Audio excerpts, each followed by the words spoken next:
ప్రభు యేసు క్రీస్తు నామంలో కూడి వచ్చిన మీ అందరికీ ప్రభు పేరిట వందనాలు. హల్లెలూయా. మన తండ్రి అయిన దేవుని నుండి ప్రభు యేసు క్రీస్తు నుండి కృపయు సమాధానములు మీకు కలుగును గాక. ఆమేన్. గలతీయులకు రాసిన పత్రిక 3వ అధ్యాయం 11వ వచనం. గలతీయులకు రాసిన పత్రిక 3వ అధ్యాయం 11వ వచనం. ధర్మశాస్త్రము చేత ఎవడును దేవుని ఎదుట నీతిమంతుడని తీర్చబడడు గాని తీర్చబడడు అనే సంగతి స్పష్టమే. ఏలైనగా నీతిమంతుడు విశ్వాస మూలముగా జీవించును. అదేవిధంగా పాత నిబంధనలో కూడా ఇంకో మాట చదువుకున్నాం. హబక్కూకు 2వ అధ్యాయం 4వ వచనం. హబక్కూకు రాసిన గ్రంథము 2వ అధ్యాయం 4వ వచనం.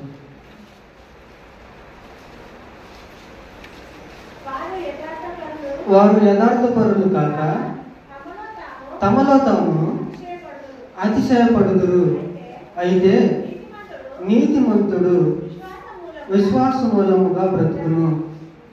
ఈ మాట అందరూ చెప్తారా? నీతిమంతుడు విశ్వాస మూలముగా జీవించును. పాత నిబంధనలో అదే మాట రాయబడింది, కొత్త నిబంధనలో అదే మాట రాయబడింది. కాబట్టి నీతిమంతుడు విశ్వాస మూలంగా జీవితం చాలా ప్రాముఖ్యం అన్న సంగతి మనకు స్పష్టం అవుతుంది. కాబట్టి నీతిమంతులు ఎవరు? ప్రశ్న, ఎవరు నీతిమంతులు? యేసుక్రీస్తు రక్తం చేత కడగబడిన నీతిమంతులు. ఇంకా దేవుని వాక్యానుసారంగా జీవించే వాళ్ళు నీతిమంతులు. ఇంకా ఇష్టమైన క్రియ చేస్తే నీతిమంతులు. యేసు ప్రభువుని నమ్మిన ప్రతి ఒక్కళ్ళు తండ్రి అయిన దేవుడు ఏం చేశాడంటే నీతిమంతులుగా చేశాడు. యేసుక్రీస్తు విమోచన కార్యమును అనగా యేసు ప్రభు నా పాపాల కోసం చనిపోయాడు, పాతి పెట్టబడి 3వ రోజు తిరిగి లేచాడు అని ఎవరైతే నమ్మి విశ్వసిస్తారో నమ్మిన వాళ్ళందరినీ తండ్రి అయిన దేవుడు ఏం చేశాడంటే నీతిమంతులుగా నీతిమంతురాలుగా తీర్చాడు. హల్లెలూయా. ఎంతమంది నమ్ముతున్నారు? యేసుక్రీస్తు నా కొరకు చనిపోయాడు, పాతి పెట్టబడ్డాడు, తిరిగి లేచాడు అని ఎంతమంది నమ్ముతున్నారు? నమ్మిన ప్రతి ఒక్కరిని తండ్రి అయిన దేవుడు ఏం చేశాడంటే నీతిమంతులుగా చేశాడు. ఆమేన్. మనకి ఎలా కలిగింది ఈ నీతి అని అంటే 2 కొరింథీ 5:21 ప్రకారంగా మనము ఆయన యందు దేవుని నీతి అన్నట్లు పాపం ఎరుగని ఆయనను మన కోసం పాపంగా చేయడాన్ని బట్టి మనకి నీతి కలిగింది. తండ్రి అయిన దేవుడు ఏం చేశాడంటే యేసుక్రీస్తుని మన పాపాలన్నీ ఆయన మీద వేసి ఆయన పరిశుద్ధత, ఆయన నీతి మొత్తం మన మీద ఉంచడాన్ని బట్టి మనము నీతిమంతులుగా ఎంచబడ్డాము. ఆమేన్. మనందరము దేవుని ఎదుట నీతిమంతులు అవ్వాలని మన పాపాలు ఆయన మీద వేసి ఆయన నీతిని మనం పొందుకోవడం బట్టి మనం నీతిమంతులు. ఇది మన క్రియల వలన కలిగింది కాదు. మనం ఏదో ప్రార్థనలు చేయటాన్ని బట్టి మనకి నీతి వచ్చిందాము అనుకుంటే అది పొరపాటు. పుణ్యకార్యాలు చేసినాము నీతి వచ్చిందా? కరెక్ట్ కాదు. ఆయన కృప, ఆయన మనకిచ్చిన దానము అని బైబిల్లో ఉంది. నీతి, మన నీతి క్రియలను బట్టి ఎవ్వడూ నీతిమంతులుగా ఎంచబడరు దేవుని దృష్టిలో. ఉదాహరణకి అబ్రహాము దేవుని నమ్మాడు కాబట్టే అతడు నీతిమంతుడిగా ఎంచబడ్డాడు. అబ్రహాం ఏదో దేవుడు చెప్పాడని తన దేశాన్ని, తన ప్రజల్ని వదిలిపెట్టి వెళ్ళినందుకు తనకి నీతి కలగల. తనేదో తన కొడుకుని బలిచ్చాడు కాబట్టి అబ్రహాం నీతిమంతుడాడంటే అది పొరపాటు. అన్నిటికంటే ముఖ్యంగా అబ్రహాం ఏం చేశాడంటే దేవుణ్ణి నమ్మాడు. దేవుణ్ణి నమ్మాను, అది అతనికి నీతిగా ఎంచబడింది అంతే, తన క్రియల వల్ల కాదు. ఆమేన్. అదే విధంగా మన క్రియలను బట్టి మనకి నీతి కలగదు. కానీ మనం దేవుని యందు విశ్వాసం ఉంచడం ద్వారా దేవుడు నా కోసం మరణించాడు, నా పాపాల కోసం, నేను చేసిన శాపాల కోసం సిలువలో మరణించాడు, పాతి పెట్టబడ్డాడు, 3వ రోజు తిరిగి లేచాడు అని ఎవరైతే విశ్వసిస్తారో నమ్ముతారో వాళ్ళని ఉచితముగా నీతిమంతులుగా తీర్చాడని రోమపత్రిక 3వ అధ్యాయం 24వ వచనంలో చెప్తుంది. కాబట్టి నమ్మువారు ఆయన కృప చేతనే, మన నీతి కార్యాలు కాదు, ఆయన కృప చేతనే క్రీస్తు యేసునందరి విమోచనము ద్వారా, విమోచనం అంటే చనిపోవడం, పాతి పెట్టబట్టం, తిరిగి రావడం, విమోచనము ద్వారా ఉచితముగా నీతిమంతులుగా తీర్చబడుతున్నాము. అంటే ఇది ఆయన ఇచ్చిన, మనకి ఉచితముగా ఇచ్చాడు. మనకి ఇచ్చిన బహుమానము నీతి. దేవుడు మనకి ఇచ్చింది మనం ఏదో చేసామని కాదు, కానీ ఉచితంగా కృప చేత మనకి నీతిని అనుగ్రహించాడు. ఇక్కడ వాక్యం చెప్తుంది, నమ్మువారు ఆయన కృప చేతనే. ఏమని నమ్మాలంటే ఇదే నమ్మాలి, యేసు ప్రభువే నా పాపాల కోసం చనిపోయాడు, ఆయనే నా ప్రభు. ఇక నుంచి యేసు క్రీస్తే నా ప్రభు. ఎందుకంటే ఆయన నా పాపాల కోసం, నా శాపాల కోసం మరణించాడు, పాతి పెట్టబడ్డాడు, 3వ రోజు తిరిగి లేచాడు. ఆయన తిరిగి లేవడాన్ని బట్టి దేవుడు నన్ను నీతిమంతులుగా చేశాడు అని నమ్మితే దేవుడు ప్రతి ఒక్కరిని నీతిమంతురాలుగా తీర్చాడు. 25-26 వచనంలో మనం చదువుకున్నాం. పూర్వము చేయబడిన పాపములను దేవుడు తన ఓరిమి వలన ఉపేక్షించినందున ఆయన తన నీతిని కనపరచవలనని క్రీస్తు యేసు రక్తమునందలి విశ్వాసము ద్వారా ఆయనను కరుణాధారముగా బయలుపరచెను. ఇక్కడ ఏం చెప్తున్నాడంటే, యేసు క్రీస్తునందు విశ్వాసము ద్వారానే మనము నీతిమంతులుగా ఎంచబడతాం. మనం పాపులము ఒకప్పుడు, అయితే యేసు క్రీస్తు ద్వారా ఇప్పుడు మనము నీతిమంతురాలుగా అయ్యాము. ఆమేన్, హల్లెలూయా.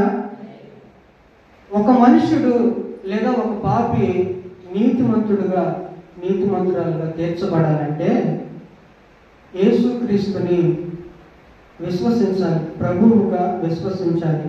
విశ్వసించి ఏం చేయాలంటే తన హృదయంలో ఒక నమ్మకాన్ని కలిగి ఉండాలి. యేసుక్రీస్తు నా కొరకు చనిపోయాడు. ఇదే మెయిన్. యేసుక్రీస్తు నా కొరకు చనిపోయాడు. ప్రతి క్షణము అది జ్ఞాపకం చేసుకుని మనం బ్రతికితే పాపం చేయాలనే ఆలోచన మనకు రాదు. యేసుక్రీస్తు నా పాపాల కోసం మరణించాడు, పాతి పెట్టబడ్డాడు, తిరిగి లేచాడు, మనల్ని నీతిమంతులుగా చేశాడు అన్న ఆలోచన ప్రతి ఒక్కరిలో ఉన్నట్లయితే ప్రతి క్షణము పాపం చేయడానికి అవకాశం ఉండదు. కాబట్టి ఒక పాపి రక్షించబడాలన్నా, ఒక పాపి నీతిమంతుడు అవ్వాలన్నా తన హృదయంలో విశ్వసించాలి. ఏమనంటే యేసుక్రీస్తు నా కొరకు చనిపోయాడు అని. హల్లెలూయా. ఒక పాపి నీతిమంతుడిగా మార్చబడాలంటే తన హృదయంలో విశ్వసించాలి. విశ్వాసము ఇప్పుడే మనం చదువుకున్నాము. నీతిమంతుడు విశ్వాసం మూలంగా. యేసుక్రీస్తు నమ్మిన ప్రతి ఒక్కళ్ళు మనం ఇప్పుడు నీతిమంతులమయ్యాం. అందరూ నమ్ముతున్నారు కదా, మనందరం ఇప్పుడు నీతిమంతులమే. అయితే వాక్యం ఏం చెప్తుందంటే నీతిమంతులు విశ్వాసం మూలంగా జీవించాలి అని చెప్తుంది. మనందరం విశ్వాసం మూలంగా జీవించాలి. విశ్వాసం మూలంగా జీవించాలంటే మనకు విశ్వాసం అంటే ఏంటో తెలియాలి. విశ్వాసం మూలంగా జీవించాలంటే, విశ్వాసం అంటే ప్రశ్న ఏంటి? విశ్వాసం అంటే ఏంటి? లాస్ట్ వీక్ కూడా చెప్పాను. విశ్వాసం అంటే ఏంటి? విశ్వాసం అంటే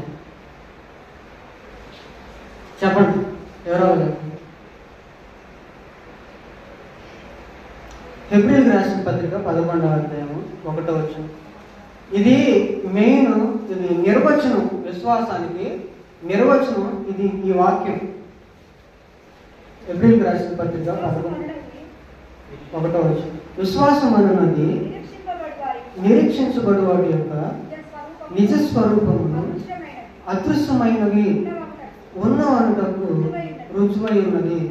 విశ్వాసం అనేది నిరీక్షించబడు వాటి యొక్క నిజ స్వరూపం, అదృశ్యమైనవి కూడా ఉన్నవి, అంటే కనబడనివి కూడా ఉన్నవి అని నమ్మటమే విశ్వాసం. నీతిమంతులుగా మనము విశ్వాస మూలంగా జీవించాలి. కనబడనివి కూడా ఉన్నవి అని నమ్మటమే. ఉదాహరణకి మనం చెప్పాను లాస్ట్ వీక్ కూడా, దేవుడు మనం చూడట్లేదు అయినా కానీ ఉన్నాడని నమ్ముతున్నాం, దాని విశ్వాసం. పరలోకానికి మనం వెళ్ళలేదు, చూడడం లేదు, అయినా కానీ పరలోకం ఉంది అని భూమి మీద మనం భయభక్తులు వెళ్ళి ఉంటున్నాం. కారణం విశ్వాసం. ఇంకొక విధంగా చెప్పాలంటే, హాస్పిటల్లో భయంకరమైన అనారోగ్యంతో పడున్నప్పుడు కూడా, ఆ అనారోగ్యంలో కూడా దేవుడు పొందిన గాయాల ద్వారా నాకు స్వస్థతనిచ్చాడు. అనారోగ్యంలో కూడా ఉన్నప్పుడు నేను నమ్మటమే విశ్వాసం. ఒకవేళ భయంకరమైన అప్పులు గుండా, సమస్యలు గుండా వెళ్తున్నప్పుడు, క్రీస్తు యేసు మహిమలో దేవుడు నా ప్రతి అవసరత తీర్చేశాడు. అప్పుల బాధలు ఉన్నప్పుడు, సమస్యలు ఉన్నప్పుడు కూడా ఈ మాట మీద నమ్మకం ఉంచడమే విశ్వాసము. ఇప్పుడు మనందరం కూడా విశ్వాసం మూలముగా జీవించాలి. విశ్వాసం లేని వాళ్ళు ఏమంటారంటే, ఏదో ఒక రోజు నేను స్వస్థతను పొందుకోబోతానా, ఏదో ఒక రోజు నేను బాగుపడబోతానా. విశ్వాసం లేని వాళ్ళు ఈ మాట చెప్తే, విశ్వాసం ఉన్న వాళ్ళు ఏం చెప్తారంటే, ఆల్రెడీ నేను స్వస్థతను పొందుకున్నాను, ఆల్రెడీ నేను నా జీవితంలో ప్రతి సమస్యను తొలగించుకున్నాను అని అంటారు. ఎప్పుడో జరగబోయేది గురించి మాట్లాడరు, కానీ జరిగింది అని నమ్మి దేవుణ్ణి స్తుతిస్తారు. దీన్నే విశ్వాసం అంటున్నాం. ఇప్పుడు విశ్వాసం మూలముగా మనం బ్రతకాలి. బైబిల్లో చాలా మంది విశ్వాసం మూలముగా జీవించిన వాళ్ళు ఉన్నారు. వాళ్ళలో ఒక్కరి గురించి మనం ఈరోజు తెలుసుకున్నాం. ఫిబ్రవరి రాసిన పత్రిక 11వ అధ్యాయం 4వ వచనం. విశ్వాసమును బట్టి హేబేలు కయీను కంటే శ్రేష్టమైన బలి దేవునికి అర్పించెను. దేవుడు అతనిని అర్పణను గురించి సాక్ష్యం ఇచ్చినప్పుడు అతడు ఆ విశ్వాసమును బట్టి నీతిమంతుడని సాక్ష్యము పొందెను. అతడు మృతి నుండి ఆ విశ్వాసము ద్వారా మాట్లాడుతున్నాడు. ఈరోజు మనం హేబేలు యొక్క విశ్వాసం గురించి నేర్చుకున్నాం. హేబేలు కూడా విశ్వాసం ద్వారానే బ్రతికిన కొన్ని రోజులేనైనా తను జీవించినంత కాలము దేవుని మీద విశ్వాసంతో జీవించాడు అనేది ఈరోజు మనం నేర్చుకున్నాము. హేబేలు అనే మాటకు అర్థం ఏంటంటే ఊపిరి లేదా ఆవిరి అని అర్థం. హేబేలు అనే మాటకు అర్థం ఊపిరి లేదా ఆవిరి అనే హేబేల్ అనే మాటకు అర్థం. ఈ హెబ్రీయులకు రాసిన పత్రిక 11:4 3 పాయింట్లు మనం చూసుకోవచ్చు. హేబేలులో ఉన్న విశ్వాసం ఏం చేసిందంటే 3 పాయింట్లు. హేబేలులో ఉన్న విశ్వాసము కయీను కంటే శ్రేష్టమైన బలిని ఇచ్చేలా చేసింది. హేబేలులో ఉన్న విశ్వాసం ఏం చేసిందంటే, ఈ వాక్యం ప్రకారం హేబేలులో ఉన్న విశ్వాసము కయీను కంటే శ్రేష్టమైన బలి ఇచ్చేలా చేసింది తనలో ఉన్న విశ్వాసం. 2వ పాయింట్, దేవుడు తన బలిని అంగీకరించడం ద్వారా ఆ విశ్వాసమును బట్టి, ఎప్పుడైతే విశ్వాసంతో బలి అర్పించాడో ఆ విశ్వాసమును బట్టి నీతిమంతుడు అని దేవుని ఎదుట సాక్ష్యం పొందాడు. 2వ పాయింట్, హేబేలుకున్న విశ్వాసం ద్వారా దేవుని దృష్టిలో నీతిమంతుడు అని సాక్ష్యం పొందాడు. ఈ వాక్యంలో 3వ పాయింట్ చూసుకుంటే, హేబేలు చనిపోయినప్పటికీ కూడా విశ్వాసం ద్వారా మాట్లాడుతున్నాడు. 3 పాయింట్లు. హెబ్రీయులకు రాసిన పత్రిక 4:11-4 3 పాయింట్లు. విశ్వాసం బట్టి కయీను కంటే శ్రేష్టమైన బలి అర్పించాడు. 2, బలి ఇవ్వడం ద్వారా దేవుని దృష్టిలో నీతిమంతుడిగా ఎంచబడ్డాడు. 3, ఇప్పుడు విశ్వాసం ద్వారా చనిపోయినా కూడా మాట్లాడుతున్నాడు. హేబేలు దేవుని మీద అంత విశ్వాసం కలగటానికి కారణం ఏంటి? ఇంత విశ్వాసం హేబేలులో రావడానికి ఏంటి కారణం? ఎలా కలిగింది దేవుని మీద ఇంత విశ్వాసం హేబేలుకి? వాక్యం చెప్తుంది, వినటం వల్ల మాత్రమే విశ్వాసం కలిగింది. ఇది మెయిన్. వినటం వల్ల మాత్రమే విశ్వాసం కలుగుతుంది. అది కూడా దేవుని గురించి మాట్లాడటం మాత్రమే కలిగింది. పిచ్చి పిచ్చి మాటలను వింటే మనకు విశ్వాసం కాదు. దేవుని గురించి మాట్లాడటం మాత్రమే కలుగుతుంది. రోమా పత్రిక 10:17 చెప్తుంది. అయితే హేబేలు ఏం చేశాడంటే, చిన్నప్పటి నుంచి దేవుని గురించి మాటలు వింటా పెరిగాడు. చిన్నప్పటి నుంచే దేవుని గురించిన మాటలు వింటూ ఆ వినటం వలన తనకు దేవుని మీద విశ్వాసం కలిగింది. ఎవరు చెప్పారయ్యా తనకు దేవుని గురించి మాటలంటే తన తల్లిదండ్రులే చెప్పారు. తన తల్లిదండ్రులు ఏం చేశారంటే ఆదాము కన్నా చిన్నప్పటి నుంచి ఇద్దరు కుమారులకి దేవుని గురించి చెప్తూ దేవుళ్ళు పెంచుతా ఉన్నారు. అరే మేము ఒకప్పుడు దేవుడికి అవిధేయత అయ్యి ఇప్పుడు నాశనం తెచ్చుకున్నాము, శాపం తెచ్చుకున్నాము. మీరు అలా ఉండకూడదు. మీరేం చేయాలా? దేవుడు ఎందుకు భయభక్తి కలిగి ఉండండి. దేవుడే మనకు ఆధారం, దేవుడు గొప్పవాడు, దేవుడు సర్వశక్తివంతుడు అని ఇలాంటి మాటలు ఈ ఇద్దరు కుమారులకు చెప్తా విశ్వాసంలో పెంచుతున్నారు అన్న సంగతి మనం మర్చిపోకూడదు. ఇది మెయిన్. తల్లిదండ్రులు ఏం చేశారంటే తన ఇద్దరు కుమారునికి దేవుడి గురించి చెప్తా విశ్వాసంలో పెంచుతా ఉన్నారు. వాళ్ళు నూరు పోసింది ఒకటే, తన కుమారులకు నూరు పోసేది ఏంటంటే దేవుడు గొప్పవాడు, దేవుడు గొప్పతనం చెప్తూ దేవుడు అంతా ఎన్ని అద్భుతాలు చేశాడో, లేకపోతే ఎంత దేవుడు మనిషిని ఎంత ప్రేమిస్తున్నాడో, ఈ దేవుడి ప్రేమ గురించి ఆయన చేసిన అద్భుతాలు ఆశ్చర్యాలు చెప్పటం వలన మన వాళ్ళకి విశ్వాసం కలిగి ఇప్పుడు హేబెల్ ఏం చేశాడంటే విశ్వాసం ద్వారా శ్రేష్టమైన బలి కయ్యను కంటే. ఇప్పుడు కయ్యను తల్లిదండ్రులు చెప్పిన మాట వినకపోయినా పట్టించుకోలేదు కాబట్టే ఇప్పుడు శ్రేష్టమైన బలి ఇవ్వాల, మంచి అర్పణ ఇవ్వలేదు కాబట్టి దేవుడు దాన్ని అంగీకరించలేదు.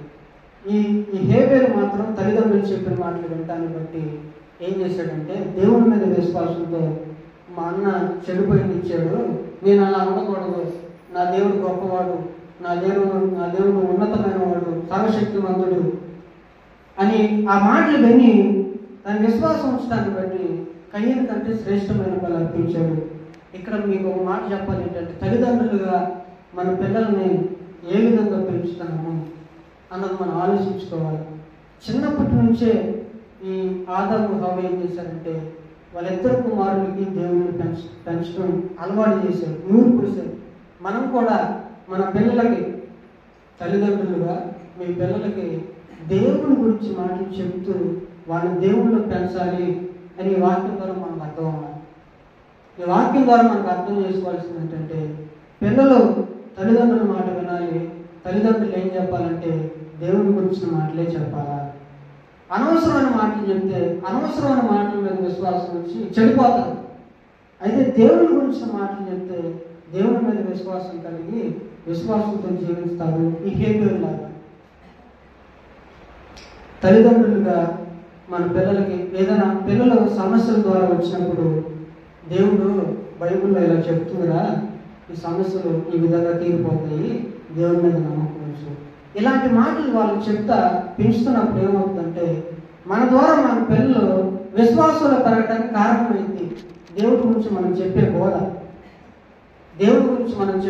ఏమైందంటే మన పిల్లలు విశ్వాసంలో పెరగడానికి కారణమైంది. కాబట్టి మన పిల్లలందరినీ విశ్వాసంలో పెంచవలసిన బాధ్యత దేవుడు మనకి ఇచ్చాడు. అదే దేవుని వాక్యంలో చెప్తున్నాడు. ద్వితీయోపదేశ కాండంలో 6వ అధ్యాయము 4-9 మనం చూసుకుంటే తల్లిదండ్రులుగా దేవుడు మనకి ఇస్తున్న బాధ్యత పిల్లల పట్ల ఇక్కడ మనకు కనపడుతుంది. 6వ అధ్యాయము 4-9 ఇశ్రాయేలు వినుము, మన దేవుడని యెహోవా, అద్వితీయుడగు యెహోవా, నీ పూర్ణ హృదయముతోను, నీ పూర్ణాత్మతోను, నీ పూర్ణ శక్తితోను నీ దేవుడని యెహోవాను ప్రేమింపవలెను. నేడు నేను నీకు ఆజ్ఞాపించు ఈ మాటలు నీ హృదయములో ఉండవలెను. నీవు నీ కుమారులకు వాటిని అభ్యసింపజేసి నీ ఇంట కూర్చున్నప్పుడును, త్రోవను నడుచున్నప్పుడును, పడుకున్నప్పుడును, లేచినప్పుడును వాటిని గురించి మాట్లాడవలెను. ఈ వాక్యంలో మనం చూసుకుంటే ఫస్ట్ వచనము, ఇశ్రాయేలు విను, నీ దేవుడని యెహోవా అద్వితీయుడు, గొప్ప దేవుడు, సర్వశక్తిమంతుడు. కాబట్టి నువ్వేం చేయాలంటే నీ పూర్ణ హృదయంతో, పూర్ణ ఆత్మతో, పూర్ణ శక్తితో నీ దేవుడని యెహోవాను సేవించాలి. ఆయన ఆజ్ఞాపించిన ఆజ్ఞలను ముందు తల్లిదండ్రులుగా మనము పాటించాలి.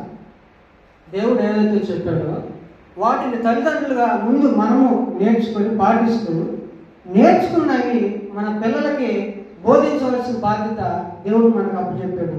మొదటిగా మనం నేర్చుకోవాలి. తర్వాత మన పిల్లలకి ఏం చేయాలంటే మీ కుమారులకు దేవుని వాక్యాన్ని నేర్పించాలి.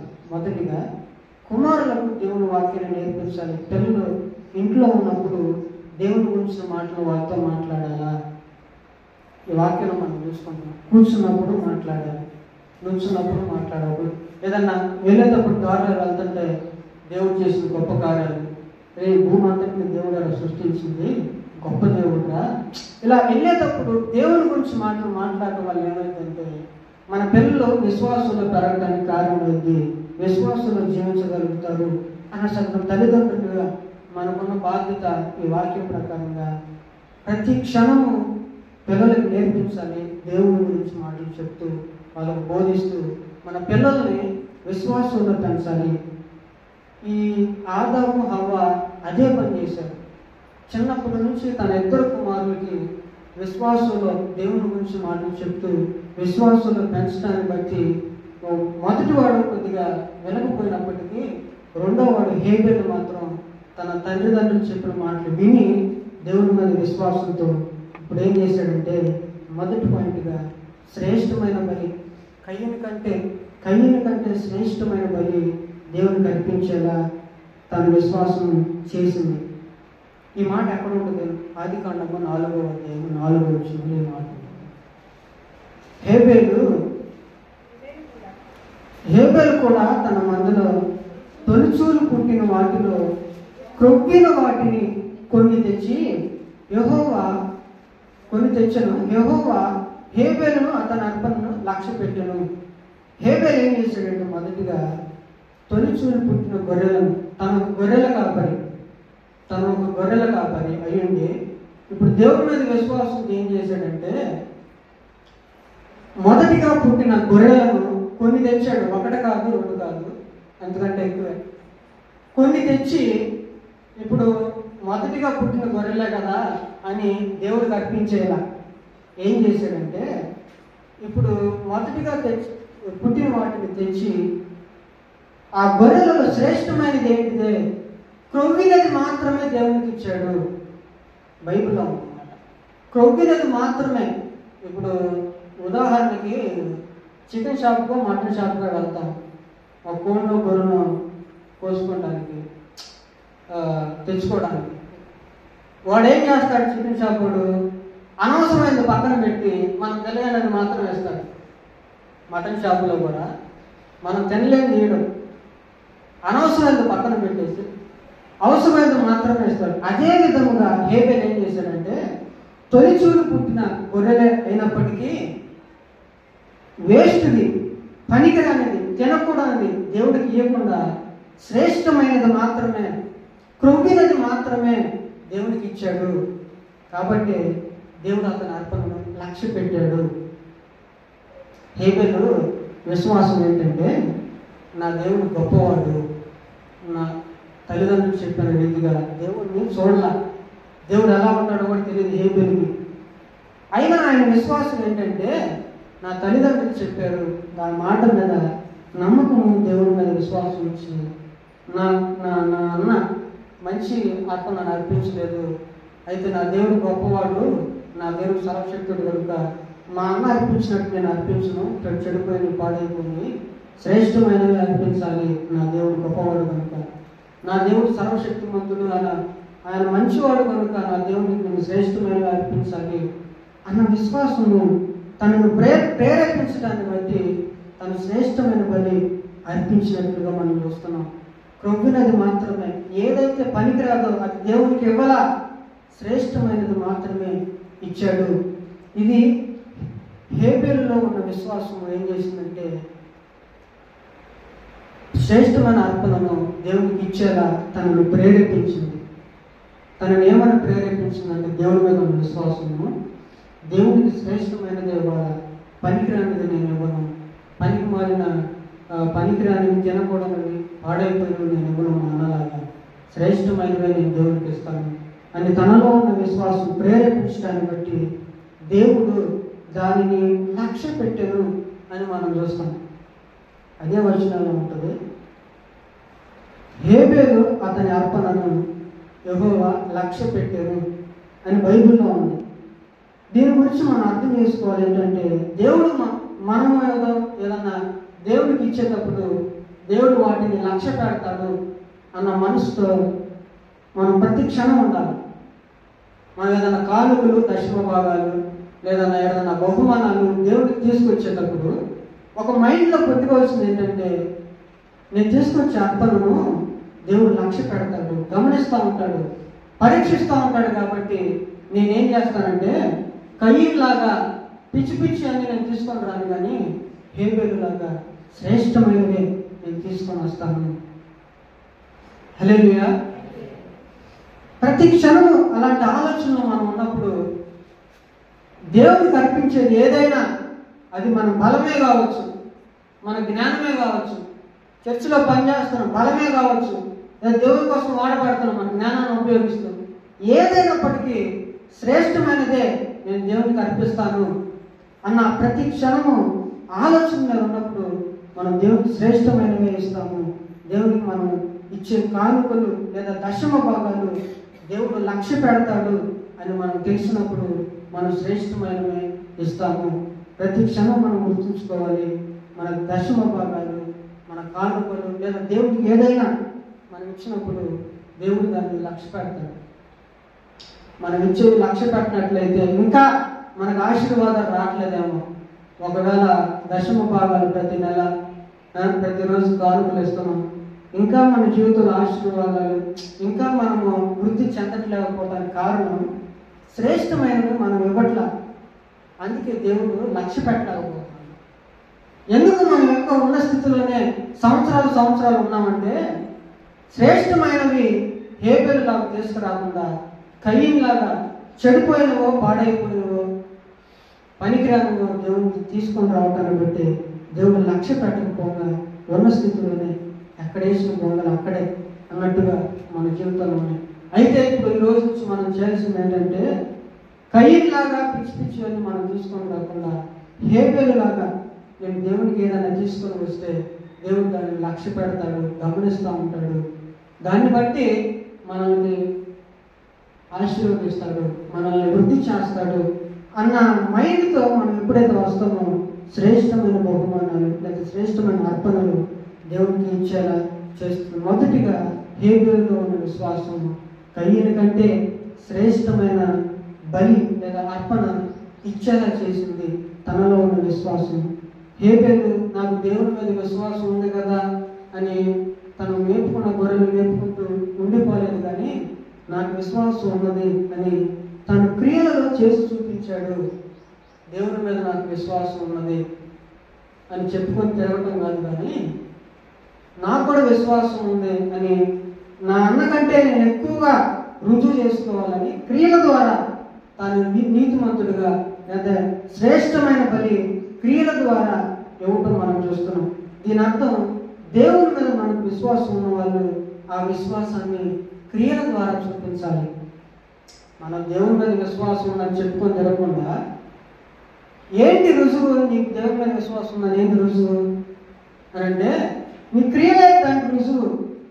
నువ్వు చేసిన క్రియలే దేవుని మీద నీకు విశ్వాసం ఉన్నది అని రుజువు చేస్తుంది. అందుకే యాకోబు రాసిన పత్రిక 2వ అధ్యాయం 26వ వచనం చెప్తుంది, ప్రాణము లేని శరీరము ఎలాగో మృతమో అలాగే క్రియలు లేని విశ్వాసం కూడా మృతమే.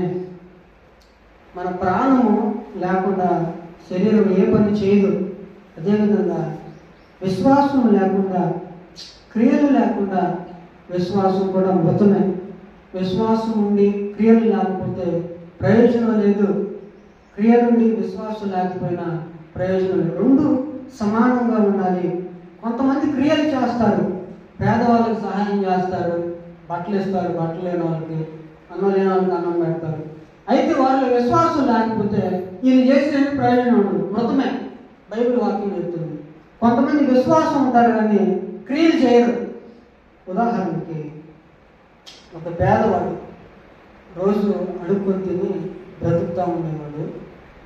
యథావిధిగా రోజు అడుక్కొని తిందామని వెళ్తున్నాడు. ఒక ఇంటికి వెళ్ళాడు, అమ్మ ఆకలి బాగా అన్నం పెట్టండి అని అంటే వాళ్ళు తిట్టి గెంటేశారు. సరేలే అని మనడు ఇంకొక ఇంటికి వెళ్ళిన తర్వాత వాళ్ళు కూడా తిట్టిందే కాకుండా తన్ని బయటికి గెంటేశారు. ఇంకొక ఇంటికి వెళ్ళాడు. చూస్తే క్రాస్ కనపడుతుంది అనుకుంటా, అన్ని దేవుని వాక్యాలు ఉన్నట్టున్నాయి. క్రైస్తవుల అబ్బాయి వీళ్ళు ఆయన గ్రహించుకొని వీళ్ళు పెడతారు అన్న మనసుతో వెళ్ళాడు. అమ్మ బాగా ఆకలి అవుతుంది, అన్నం పెట్టండి. వాళ్ళు ఏం చేశారు, ఆకలి అయింది అన్నం పెట్టమని వచ్చినోడికి దేవుని గురించి 2-3 మాటలు చెప్పి సమాధానంగా వెళ్ళరా. అన్నం పెట్టమని వచ్చినోడికి అన్నం పెట్టకుండా ఏం చేశాడంటే దేవుని గురించి మాటలు చెప్తూ సమాధానంగా ఏంద్రాయా అంటే ఏంటి, విశ్వాసులే ఏంది, క్రైస్తవులని చెప్పుకొని తిరుగుతున్నారు, మెల్ల ఓటు వేసుకుంటున్నారు, మాకు విశ్వాసం ఉంది దేవుని మీద అంటున్నారు. క్రియల విషయానికి వస్తే క్రియలు లేవు. బైబిల్ అంటుంది అలాంటి విశ్వాసం వీళ్ళని రక్షించగలరా? బైబిల్లో ఉంది మాట. క్రియలు లేకుండా, నీకు విశ్వాసం లేకుండా, విశ్వాసం ఉండి క్రియలు లేకుండా నువ్వు జీవిస్తున్నట్లయితే నిన్ను రక్షించలేదు అని బైబిల్ చెప్తుంది. అయితే మనోడు హేబేలు అలాంటి వాడు కాదు. హేబేలు ఏం చేశాడంటే నాకు విశ్వాసం ఉన్నది అని ఊరుకోకుండా, తన మందలు తను కాసుకోకుండా దాన్ని రుజువు చేశాడు. శ్రేష్టమైన బలి తన మందలో తొలిచూలు పుట్టిన వాటిని వేరుపరిచి క్రొవ్వులో మాత్రమే దేవునికి ఇచ్చి తను నిరూపించుకోగలిగాడు. నాకు కూడా దేవుని మీద విశ్వాసం ఉన్నది. మరి మీ సంగతి ఏంటి? నీ సంగతి నా సంగతి ఏంటి? మనకు విశ్వాసం ఉన్నది అని చెప్పుకొని తిరుగుతున్నాము. క్రియల విషయానికి వచ్చేసరికి ఇదిగో ఇంకా క్రియలు వెనకబడిపోతున్నాం. విశ్వాసం ఉందని చెప్పుకొని తిరుగుతున్నాం, క్రియల విషయానికి వస్తే మనం చేయలేకపోతున్నాం. అయితే ఈ హేబేలు నుంచి మనం నేర్చుకోవాల్సింది ఏంటంటే దేవుని మీద విశ్వాసం ఉంచడమే కాదు, దాని క్రియలలో చూపించగలగాలి. దాని క్రియల్లో చూపించినప్పుడు దేవుడు దానిని లక్ష్య పెడతాడు, దేవుడు దానిని అంగీకరిస్తాడు అన్న సంగతి మనం మర్చిపోకూడదు. హేబేలు నాకు దేవుని మీద విశ్వాసం ఉంది కదా అని కూర్చోలేదు, కానీ క్రియలలో చూపించాడు. రెండవ పాయింట్గా ఆ విశ్వాసాన్ని బట్టి నీతిమంతుడు అని దేవుని ముందు సాక్ష్యం పొందాడు. మొదటిగా శ్రేష్టమైన బలి దేవునికి ఇవ్వడం ద్వారా దేవుడికి ఇచ్చాడు. మొదటి పాయింట్ ఇది. రెండవ పాయింట్ ఏంటంటే హెబ్రీయులకు రాసిన పత్రిక 11:4 మనం చూసుకుంటే ఈ విశ్వాసమును బట్టి, శ్రేష్టమైన బలి విశ్వాసమును బట్టి నీతిమంతుడబ్బాయి అని దేవుని ఎదుట సాక్ష్యం పొందాడు. హేబేలు ఏం చేశాడంటే నీతిమంతుడు అని దేవుని ఎదుట, మనుషుల ఎదుట కాదు కానీ దేవుని ఎదుట సాక్ష్యం పొందేలా తనలో విశ్వాసం చేసింది. ఏ విశ్వాసమును బట్టి అంటే కయ్యను కంటే శ్రేష్టమైన బలి అర్పించాడు. ఆ విశ్వాసమును బట్టి శ్రేష్టమైన బలి అర్పించేలా చేసింది. నా అన్నలాగా నేను చెడిపోయినది నేను దేవునికి ఇవ్వను కానీ నేను శ్రేష్టమైనది ఇస్తాను అన్న ఆ విశ్వాసం ఏం చేసిందంటే దేవుని దృష్టిలో నీతిమంతుడురా అని సాక్ష్యం పొందేలా చేస్తుంది. నాన్న పనికి మారిన బహుమానాలు దేవునికి ఇచ్చాడు, అనవసరమైనవి. తాను ఒక వ్యవసాయకుడు లేకపోతే భూమిని సేతపరిచేవాడు కాబట్టి తను పండిన పంటలో పనికిరానివి లేదా పాడైపోయినవి దేవునికి ఇచ్చాడు. అది చూసి నేను నా అన్నలాగా నేను ఉండకూడదు, నా దేవుడు గొప్పవాడు కనుక నా దేవుడికి నేను శ్రేష్టమైనవి ఇవ్వాలి అన్న విశ్వాసము తనను నీతిమంతుడిగా దేవుడి దృష్టిలో చేసింది అన్న సంగతి మనం మర్చిపోకూడదు.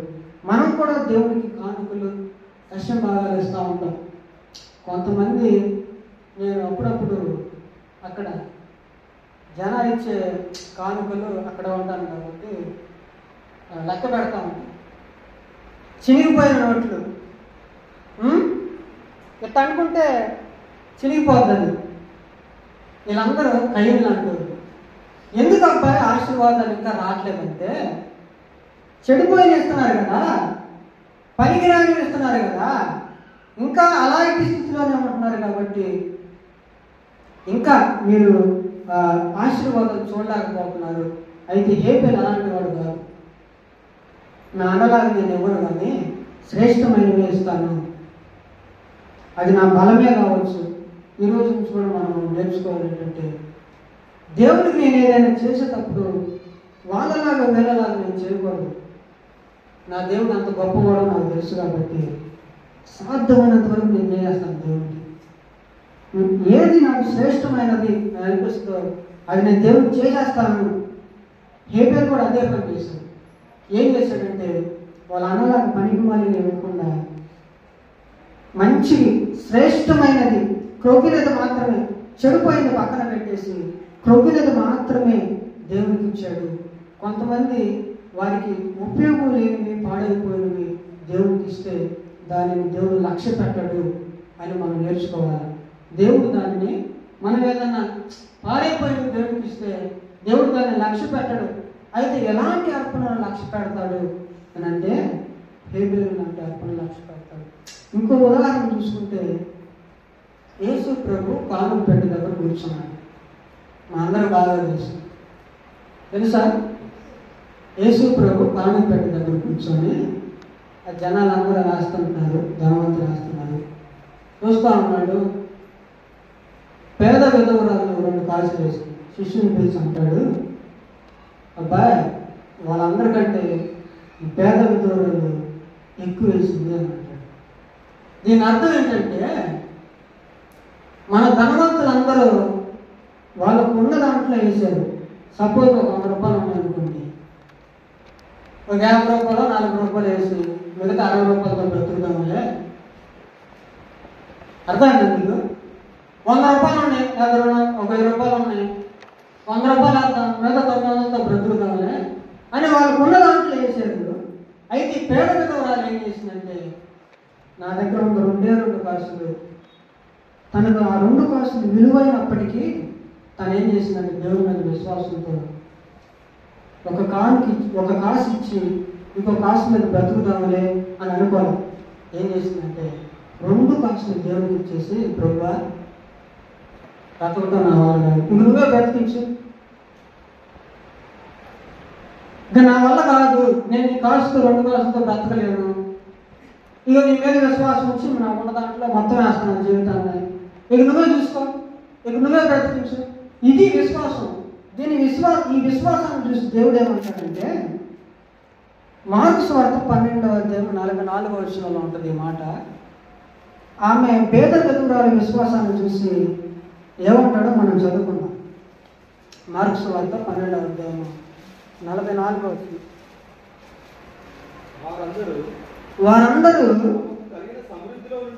తమకు కలిగిన సమృద్ధిలో నుంచి వేశారు, కానీ ఈమె తన లేమిలో తనకు కలిగినదంతయు అనగా తన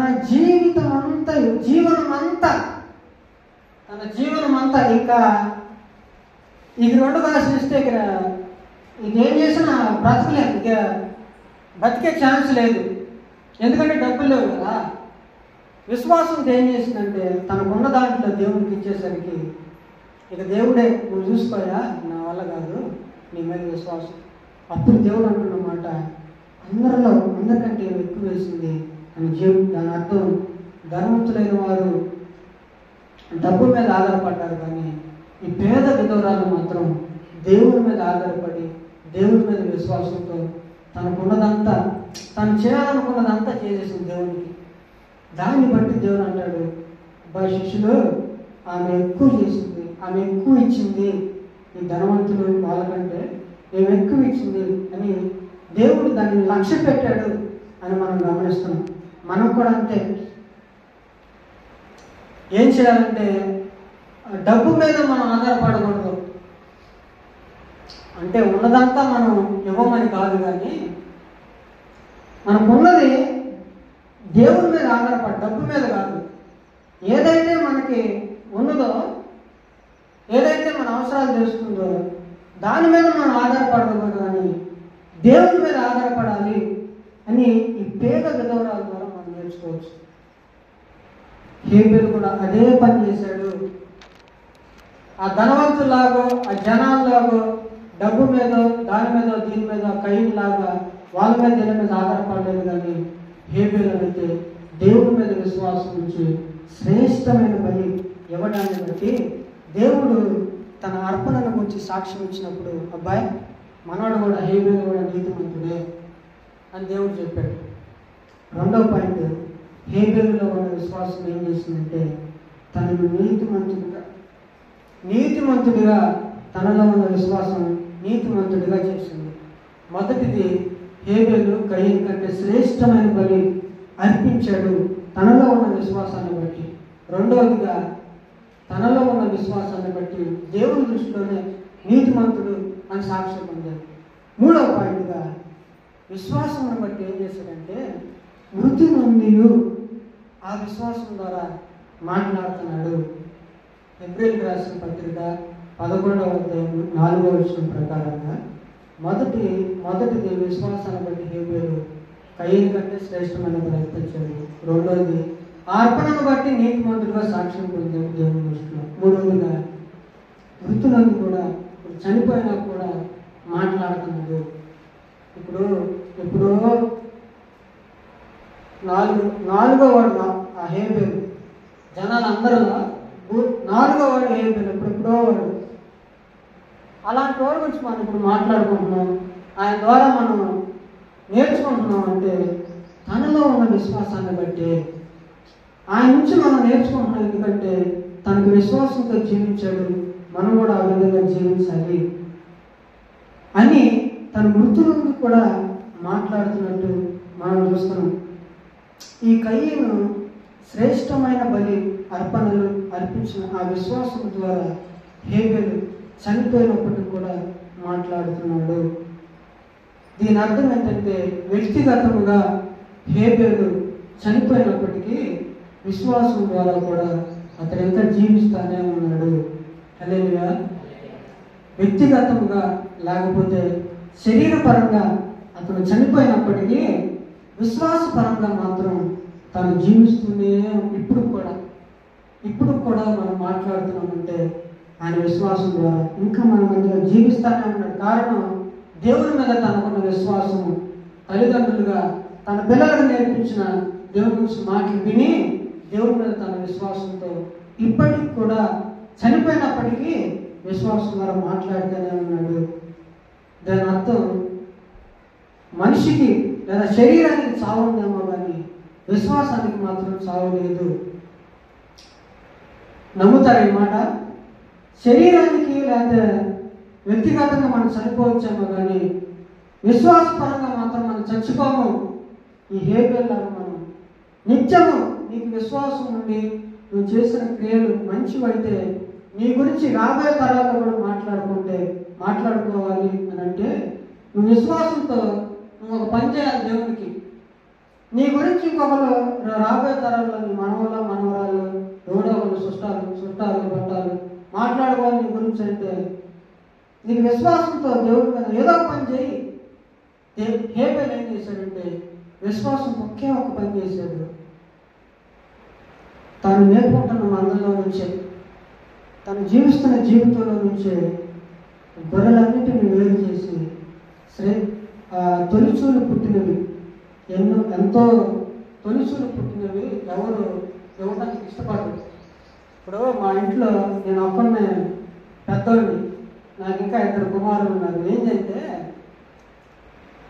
5 సంవత్సరాల దాకా మా అమ్మకి పిల్లలు లేరు.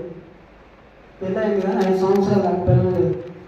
మా అమ్మ ఏం చేసింది, అన్నలాగా ప్రార్థన చేసింది, అయ్యా ఒక పిల్లలు ఇస్తే వారిని సమర్పించుకుంటాను అని చెప్పగానే 1 సంవత్సరం గడిచిందిలే, నేను పుట్టాను. ఇక అన్నలాగా ఎమ్మటనే దేవుడి సన్నిధిలో ఇవ్వకుండా 10 సంవత్సరాలు లేదా 10వ తరగతి దాకా చదువుకొని దేవుడు కనిపెట్టాను. చదువుకుంటే ప్రాంతం కానీ 10వ తరగతి దాకా చదివించింది. ఏం చేసింది దేవుడి కనిపి. ఇక నాకైతే ఇష్టం లేదు దేవుడిని. ఇక ఆంధ్రాలో చదువుకున్నాను కదా, భయంకరమైన అలవాట్లు యథావిధిగా. దేవుడు ఇక యాక్సిడెంట్ అయింది, ఇదిగో దెబ్బ. ఆటోలో బార్ షాప్ నుంచి వస్తున్నాను, ఆటో బోల్తా పడింది. ఇక అప్పుడు అనిపించింది, ఇక మా అమ్మ వాళ్ళందరూ గుర్తొచ్చి భయంకరంగా, లేదు ఉంటే నశించిపోతాను, చచ్చిపోతాను, ఇక నా వల్ల కాదు, పోయి మా అమ్మ చెప్పిన మాట అంటాను సేవలు. అయితే ఏంటంటే ఇష్టపడరు, తొలిచూలు పుట్టిన వాటిని దేవుని సన్నిధిలో అర్పించడానికి, దేవునికి అప్పగించడానికి కొంతమంది ఇష్టపడరు. అయితే హేబెల్ అలాంటి వాడు కాదు. ఏం చేశాడంటే తొలిచూలు పుట్టినవి గొర్రెలు, ఒకటి కాదు రెండు కాదు, అంతకంటే ఎక్కువగా దేవుని దగ్గర తీసుకొచ్చి ఇందులో కూడా మళ్ళీ శ్రేష్టమైనది ఏంటిదా అని చూసి వెతికి మరి పనికిరాని పక్కన పెట్టి పనికొచ్చేది మాత్రమే దేవునికి ఇవ్వటాన్ని బట్టి దేవుని దృష్టిలో తను నీతిమంతుడిగా ఎంచబడ్డాడు. మూడవదిగా చనిపోయినప్పటికీ మాట్లాడగలుగుతాడు విశ్వాసంగా. విశ్వాసము చనిపోదు. వ్యక్తిగతం ఇది బాగా గుర్తుపెట్టుకోవాలి మనం. విశ్వాసం క్రైస్తవ జీవితానికి చాలా చాలా ప్రాముఖ్యం. ఎందుకంటే విశ్వాసం ద్వారానే బ్రతకాలి మనం. వాక్యం చెప్తుంది, ఆది నిబంధన అదే చెప్తుంది, కొత్త నిబంధన అదే చెప్తుంది. నీతిమంతుడైన వాడు విశ్వాసం ద్వారానే బ్రతకాల. నువ్వు దేవుని మీద విశ్వాసం ఉంచవుగా, దేవుడు నిన్ను నీతిమంతుడిగా చేశాడు కాబట్టి విశ్వాసం ద్వారా బ్రతుకు. హేబెలు ఏం చేశాడు? విశ్వాసం ద్వారా కయ్యేటి కంటే శ్రేష్టమైన బ్రతికించాడు. వాళ్ళని చూసి వేలను చూసి నువ్వు కూడా అట్ట ఉండకుండా నువ్వు శ్రేష్టమైనది, నీకేది శ్రేష్టమైనదో నువ్వు దేవునికి అది అర్పించు. నేను డబ్బులే కాదు, ఏదైనా నీ బలమే కావచ్చు, ఏదైనా నీ ఆరోగ్యం, జ్ఞానము, ఎన్ని లేవు దేవుని సన్నిధిలో వాడబడటానికి. ఆలోచిస్తే అనేకమైన ఉన్నాయి. వాటన్నిటి ద్వారా దేవుడిని కనపరచు విశ్వాసం ఉంచి.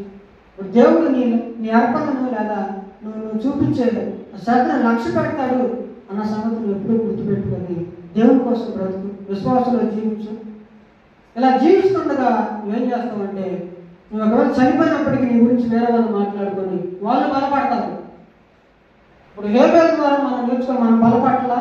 అలాగే మనం కూడా విశ్వాసంగా జీవించినప్పుడు మన గురించి వాళ్ళు నేర్చుకొని వాళ్ళు బలపడతారు. ఆ విధంగా జీవించాలి అని అంటే మనకు విశ్వాసం చాలా మన ప్రాముఖ్యం. విశ్వాసం ద్వారానే మనం బ్రతకాలి. హేబెలు విశ్వాసం ద్వారానే బ్రతికాడు. మొదటిగా గుర్తున్నాయి 3 పాయింట్లు. మొదటిగా శ్రేష్టమైన అర్పించాడు విశ్వాసాన్ని బట్టి కయ్యూరు కంటే.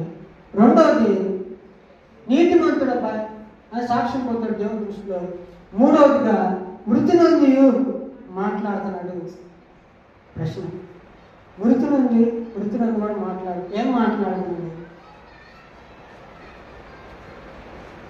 మృతి నుండి కూడా మాట్లాడుతున్నాడు బైబిల్లో.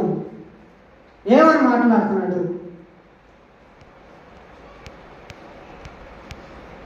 లేకపోతే ఏమని మొరపెడుతున్నాడు? చూద్దాం, అది కూడా చూద్దాం.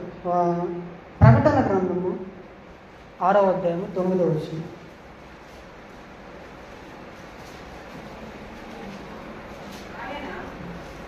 ప్రకటన గ్రంథము 6వ అధ్యాయము 9వ వచనం. ఆయన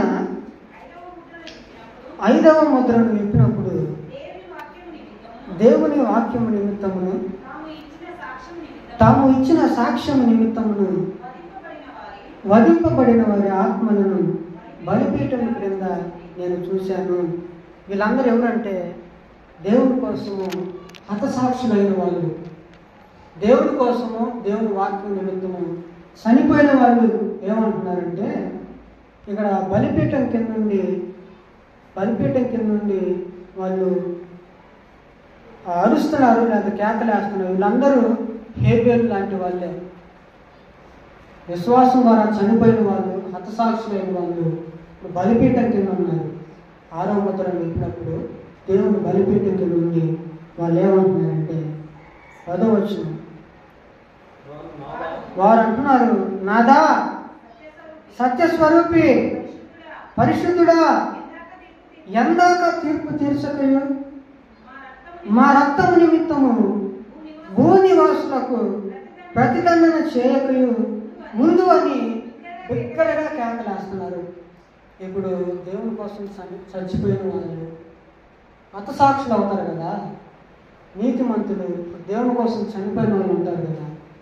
హేబేలు లాంటి వాళ్ళు ఏమంటున్నారంటే, నాదా సత్యస్వరూపి పరిశుద్ధుడా, ఎందాక నువ్వు వాళ్ళకి తీర్పు తీర్చుకుంటావు, వాళ్ళకి ప్రతిదండన చెయ్యయ్యా అని బలిపీఠం కింద నుండి వాళ్ళు కేకలేస్తున్నారు. మమ్మల్ని చంపిన వాళ్ళు ఇంకా భూమి మీద ఉన్నారు, ఎందాక వాళ్ళు నువ్వు తీర్పు తీర్చుకుంటావు, వాళ్ళకు ప్రతిదండన చెయ్యి అని కేకలేస్తా ఉన్నప్పుడు దేవుడు అంటాడు తెల్లని వస్త్రం వారిలో ప్రతి వానికి ఇయ్యబడెను, మరియు వారి వలననే చంపబడబోవు వారి సహదాసుల యొక్క సహోదరుల యొక్క లెక్క పూర్తగు వరకు ఇంకా కొంచెం కాలము విశ్రమింపవలెనని వారితో చెప్పబడెను.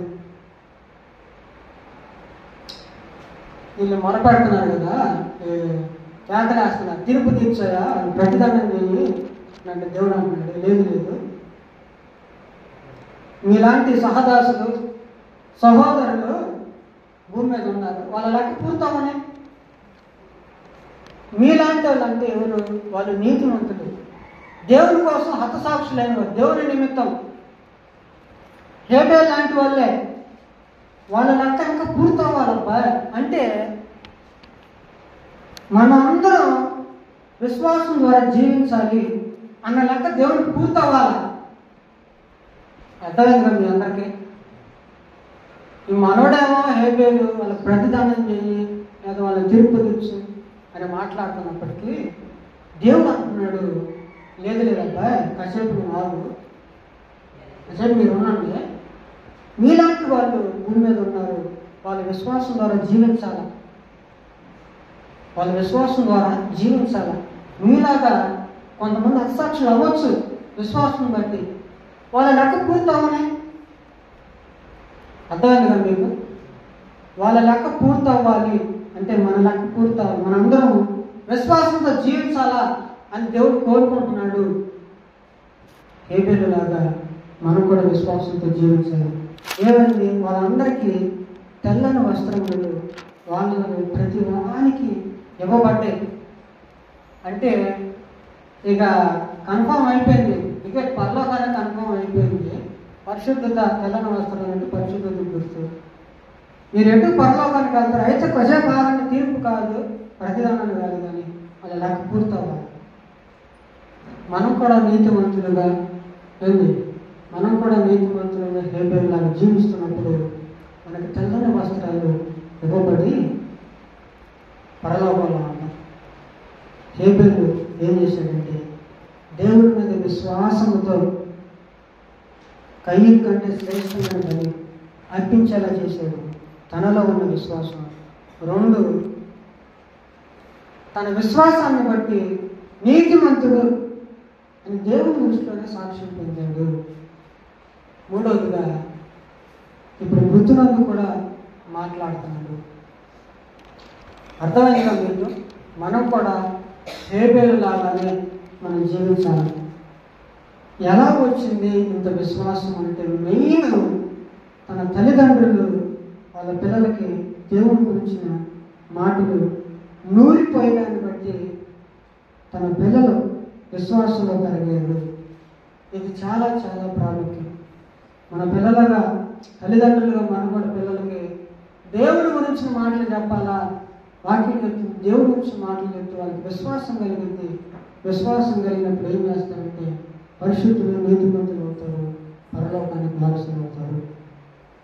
ఈ మాటలన్నీ మన పిల్లలకు చెప్తూ వాళ్ళని విశ్వాసంలో బలపరచాలి. హేబేలు అయితే ఆదాము హవ్వ అదే పని చేశారు. పెద్దవాడు వాళ్ళ మాటలు వినకపోయినప్పటికీ చిన్నవాడు హేబేలు మాత్రం వాళ్ళ అమ్మ వాళ్ళ నాన్న మాటలు చెప్పి వినటాన్ని బట్టి ఇదిగో 3 కార్యాలు చేయడానికి తన విశ్వాసం ప్రేరేపించింది. ఈరోజు హేబెలు నుంచి మనం ఏం నేర్చుకోవాలంటే, దేవుడికి ఇచ్చేది ఏదైనా అది మన బలమే కావచ్చు, మన జ్ఞానమే కావచ్చు, దశమ భాగాలే కావచ్చు, కానుకలే కావచ్చు. దేవుడికి మనం ఇచ్చేది ఏదైనా అది శ్రేష్టమైనదే ఇవ్వాలా. చినిగిపోయిన నోట్లు, లేకపోతే కూరగాయలు, పాడైపోయిన కూరగాయలు, లేకపోతే పాడైపోయిన బియ్యము, ఇవి తేటం కాదు. కానీ శ్రేష్టమైనది ఏంటిది? అది మనకు లేకపోయినా సరే, శ్రేష్టమైన మనకు లేకపోయినా సరే, నా దేవుడు నాకు ఇస్తాడు, దేవుడికి ఇస్తే అన్న నమ్మకంతో శ్రేష్టమైనది మనం ఇవ్వాలా. హేబెలు నుంచి మనం అది తెలుసుకోవాలి. రెండవదిగా, దేవుడికి నువ్వు ఇచ్చే అర్పణను లేదా నువ్వు ఇచ్చే బహుమానాలు చూసి దేవుడు చెప్పగలగాలి, మనోడు శ్రేష్టమైనది ఇచ్చాడురా, శ్రేష్టమైన బహుమానం నాకు ఇచ్చాడు, కనుక నేను ఏమైనా ఆశీర్వదిస్తాను, ఏమైనా ఆశీర్వదిస్తాను అని దేవుడు చెప్పగలగాలి. అలా జీవించాలి, అలా బ్రతకాలంటే మన విశ్వాసంతో ముందుకు వెళ్ళాలి. నీ అర్పణ చూసి దేవుడు చెప్పగలగాలి, తన అర్పణను నేను లక్ష్య పెట్టాను అని దేవుడు చెప్పగలగాలి. నువ్వు ఇచ్చే అర్పణ లేదా నువ్వు ఇచ్చే బహుమానం చూసి దేవుడు చెప్పగలగాలి, మనోడు మంచి అర్పణ నాకు ఇచ్చాడు, నన్ను సంతోషపెట్టాడు, కనుక నేను వాడిని ఆశీర్వదిస్తాను, వాడిని దీవిస్తాను అని దేవుడు చెప్పగలగాలి. అని అంటే నువ్వు విశ్వాసం ద్వారా నువ్వేదో కార్యాలు చేయగలగాలి. ఒకవేళ నువ్వు చనిపోయినా కూడా నీ గురించి కొంతమంది మాట్లాడుకొని వాళ్ళు బలపడాలి అని అంటే నువ్వు విశ్వాసంతో ఏదో పని చేయాలి. దేవుని కోసం చేసేది కూడా శ్రేష్టమైన పని చేయాలి. హేబెలు అదే పని చేశాడు. హేబెలు అదే పని చేశాడు. చివరిగా 3 పాయింట్లు మనం చెప్పుకున్నాం కదా. ఫస్ట్ది హెబ్రీయులకు రాసిన పత్రిక 11వ అధ్యాయము 4వ వచనంలో ఉంటాయి మాటలు. మొదటిది, విశ్వాసమును బట్టి కయీను కంటే శ్రేష్టమైన బలి అర్పించాడు. రెండవదిగా, ఆ విశ్వాసాన్ని బట్టి, ఏ విశ్వాసాన్ని బట్టి శ్రేష్టమైన బలి ఇవ్వడాన్ని బట్టి దేవుని దృష్టిలో నీతిమంతుడు అని సాక్ష్యం పొందాడు. మూడవదిగా, చనిపోయినా కూడా విశ్వాసాన్ని బట్టి మాట్లాడుతున్నాడు. అర్థమైందిగా మీకు? ప్రశ్న అయిపోయింది. నా ప్రసంగం క్వశ్చన్ వేసి ముగించుకున్నాం. నీతిమంతులం ఎలా అయ్యాము? మనం చెప్పుకున్నట్టు మనం నీతిమంతులము ఎలా అయ్యాము? కొత్త నిబంధన ప్రకారంగా మనం నీతిమంతులం ఎలా అయ్యాము చెప్పాలి.